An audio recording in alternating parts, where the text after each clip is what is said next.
I thank the Noble Lady the Minister for her encouraging, in some respects, response to this rich debate in this important group. The Noble Lords have been flooding into the House for another purpose. Will, I'm sure, be pleased to know I'm not going to run through all 14 amendments in this group individually. In terms of welcoming what the Noble Lady the Minister said, I think that the government says that in regards energy conservation, demand reduction as an important part of the bank's remit, I think we will find encouraging. However, I think I'm sensing the mood of the House very broadly right round these benches that there is still a very strong desire to see that on the face of the bill. I would also pick up on the point, which I guess the Noble Lady the Minister was referring to my amendment on roads. The Noble Lady the Minister said, and I think I'm quoting directly, "Clean air is covered under climate change."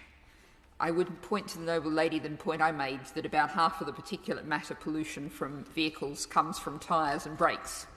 That's not a climate change issue, but it is very much an air pollution issue, and I think that's something that needs to be considered.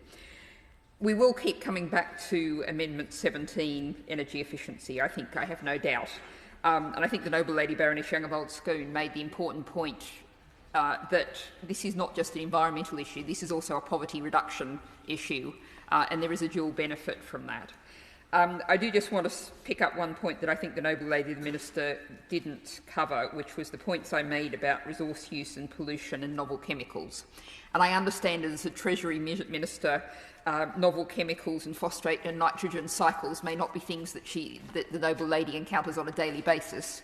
I would, however, ask her to really go and talk to DEFRA and think and have some discussion about those issues. And the whole issue of planetary limits is something that I think I shall be returning to at report stage. And I think there's expressions of interest around the House. I think the point of roads I will definitely be returning to in report stage. But in the meantime, I beg leave to withdraw my amendment.